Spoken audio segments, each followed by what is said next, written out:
আসসালামু আলাইকুম। আমি Shahriar Islam Khan. Let's go YouTube চ্যানেলের পক্ষ থেকে সবাইকে স্বাগত। আজকে আমি যাচ্ছি দিয়াবাড়ি। যেহেতু লকডাউনের জন্য সবকিছু বন্ধ, তো অনেকদিন ভিডিও করবো করবো ভাবছি, বাট বিভিন্ন কারণে ভিডিও দেওয়া হচ্ছে না। বিশেষ করে লকডাউন, শাটডাউন, এই প্রবলেম, ওই প্রবলেম, পার্সোনাল সমস্যা, ন্যাশনাল সমস্যা, আন্তর্জাতিক সমস্যা, এই সকল সমস্যার কারণে আসলে কোনো ভিডিও দেওয়া হয়নি, অর্থাৎ কোনো ব্লগ করা হয়নি। বাট অনেকদিন পর স্থির করলাম আজকে দিয়াবাড়ি যাবো। আজকে ফ্রাইডে, শুক্রবার, হয়তো দু একদিনের ভিতরে শাটডাউন হয়ে যাবে দেশ। তো চিন্তা করছি একটু বের হই দিয়াবাড়ি। দিয়াবাড়ি ঢাকার উত্তরাতে অবস্থিত একটি জনপ্রিয় স্থান। নগরের ব্যস্ত জীবনের ক্লান্ত ভোলাতে দিয়াবাড়ির জুড়ি নেই। বিশেষ ঢাকার ভেতর যারা বসবাস করেন তারা খুব সহজে দিয়াবাড়িতে যেতে পারেন। বিশেষ করে যারা উত্তরার আশেপাশে থাকে তাদের জন্য খুবই ভালো, অথবা যারা ঢাকার আশেপাশে থাকেন বা ঢাকা শহরে থাকেন তারাও খুব সহজেই দেয়াবাড়ি যেতে পারেন। দেয়াবাড়ি যাওয়ার জন্য আপনাদেরকে উত্তরা যেতে হবে। উত্তরা হাউস বিল্ডিং অথবা আজমপুর যেতে পারেন। হাউস বিল্ডিং অথবা আজমপুর থেকে আপনারা সহজে রিক্সায় করে দিয়াবাড়িতে যেতে পারেন। রিক্সায় ভাড়া নেবে 60 থেকে 70 টাকা, আর লেগুনাতে পার পার্সন নিতে পারে 30 টাকা করে। দূরত্ব যদিও বেশি না, বাট ভাড়াটা একটু বেশি হয়ে যায় যেহেতু পাবলিক ট্রান্সপোর্ট খুব বেশি নেই। সো আপনারা যেতেই পারেন। আমার সাথে আমার বন্ধু রয়েছে, ওর নাম নূর মোহাম্মদ সাইফুল্লাহ।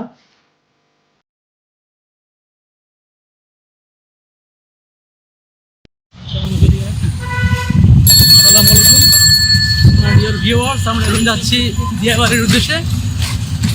এখন আমরা আজমপুর থেকে রিক্সায় করে যাচ্ছি দিয়াবাড়িতে। আমার সাথে আছে আমার ফ্রেন্ড নূর মোহাম্মদ সাইফুল্লাহ, ফেসবুকে যার নাম গাজীনুর।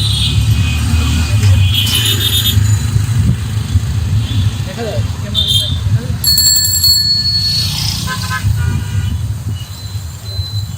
তো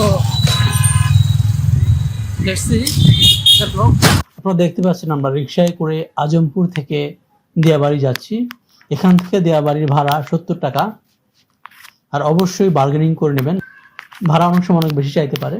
সো 60 থেকে 70 টাকার ভিতরেই পারফেক্ট ভাড়া এখান থেকে। So let's go Diabari.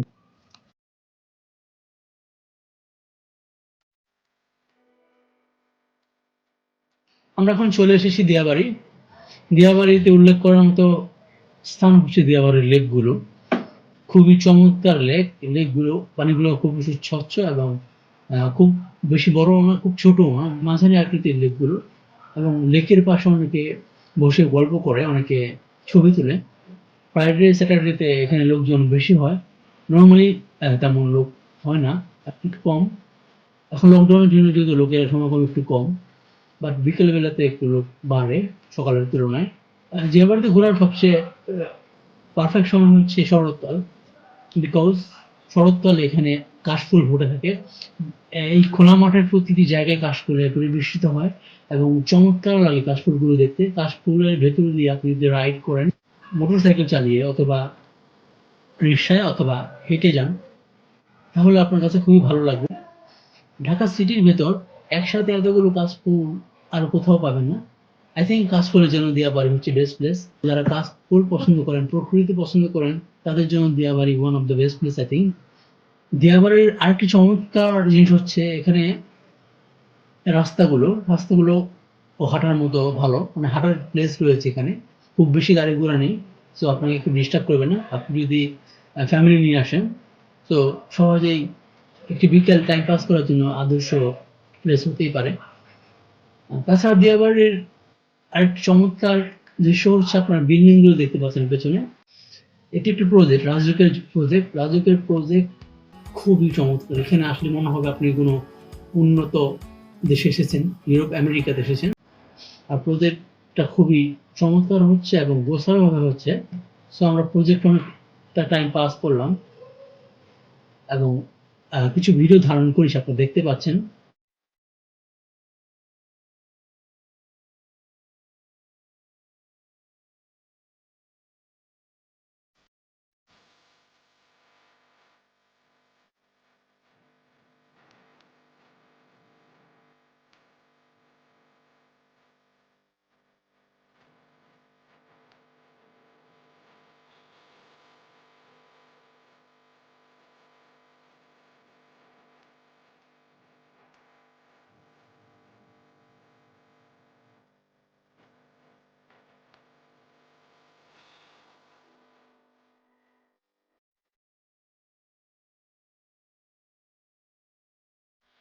দিয়াবাড়িতে অনেকক্ষণ ঘোরাঘুরি করলাম। আজকে যেহেতু ফ্রাইডে, শুক্রবার, অনেক লোকজন এসেছে দিয়াবাড়িতে ঘুরতে। দিয়াবাড়িতে এসে খাবারের জন্য কোনো টেনশন করার দরকার নেই। এখানে এখানে হালকা জাতীয় খাবার পাবেন, বিশেষ করে ফাস্টফুড আইটেম। তাছাড়াও রয়েছে ফুচকা, চটপটি, পাঁপড় ভাজা, বাদাম ভাজা, ঝালমুড়ি, এই টাইপের খাবারগুলো এখানে বেশি পাবেন। তবে বাইরের তুলনায় এখানে খাবারের দাম একটু বেশি, বাট যেহেতু ঘুরতে এসেছেন, সো খেতেই পারেন। আর শিশুদের জন্য বিশেষ ব্যবস্থা রয়েছে।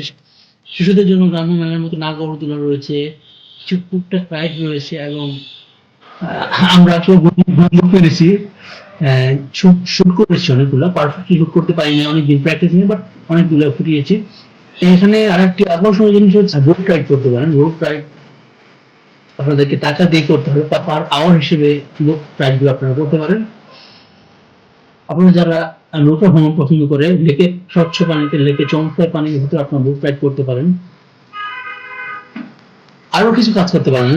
যদি আপনি কবি হয়ে থাকেন, যদি আপনি ভাবুক হয়ে থাকেন, তাহলে দিয়াবাড়িতে সকাল থেকে অথবা শুক্র শনিবার বাদে আসবেন। বিকজ শুক্র শনিবার পার্টি আওয়ার, মানে অনেক লোকজন থাকে এখানে, একটু বেশি মানুষ থাকে। যারা এরকম পছন্দ করেন, মানুষজন পছন্দ করেন, তাদের জন্য ফ্রাইডেতে বা স্যাটারডেতে আসাই ভালো। বা যারা এক মিনিটের জন্য টাইম পাস করতে চান, তাদের জন্য অন্য কোনো দিন আসবেন, সেটাই ভালো। আর দিয়াবাড়িতে আসার সবচেয়ে ভালো সময় হচ্ছে একটু কুল কুল টাইমে, শীতের সময় অথবা বসন্তের সময় পারফেক্ট। আর যদি কাশফুল দেখতে চান, তাহলে সবচেয়ে বেস্ট সময় হচ্ছে শরৎকাল। সো ধন্যবাদ সবাইকে ভিডিওটি দেখার জন্য। অনেকক্ষণ ঘুরলাম, আমরা টায়ার্ড। সো বিদায় সম্ভাষণ আসলে নিতে পারি নাই, কারণ সন্ধ্যা হয়ে গেছে। অনেকক্ষণ ঘুরতে ঘুরতে, খুব বেশি বড় না হলেও দিয়াবাড়ি প্লেসটা মোটামুটি বড়ই।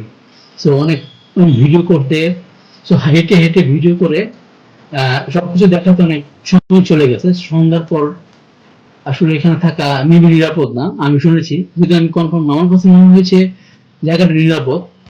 আগে হয়তো একসময় ছিনতাই হতো, বাট এখন অনেক কমে গেছে। তারপর দরকার না হলে সন্ধ্যার পরে এখানে টাইম স্পেন্ড করার কোনো দরকার নাই, যদি আপনি ফ্যামিলি নিয়ে আসেন। আর যদি আপনি ফ্রেন্ড সার্কেলের সাথে থাকেন, তাহলে হয়তো অতটা ভয় নেই। এনিওয়ে, অনেকক্ষণ বকবক করলাম, অনেক কিছু দেখাতে চেষ্টা করেছি, হয়তো দেখাতে পেরেছি অথবা পারি নাই। আপনারা ক্ষমা সুন্দর দৃষ্টিতে দেখবেন ভিডিওটি। আর কিভাবে আমাদের ভিডিওটা আরো ভালো করা যায়, আর আপনারা কোথাকার ভিডিও দেখতে চান, সেটি জানিয়ে অবশ্যই আমাদের কমেন্টস করবেন। আজকের মতো এখানেই শেষ আমাদের ব্লগ। পরবর্তী ব্লগ দেখার জন্য আমন্ত্রণ জানিয়ে বিদায় নিচ্ছি। আল্লাহ হাফেজ।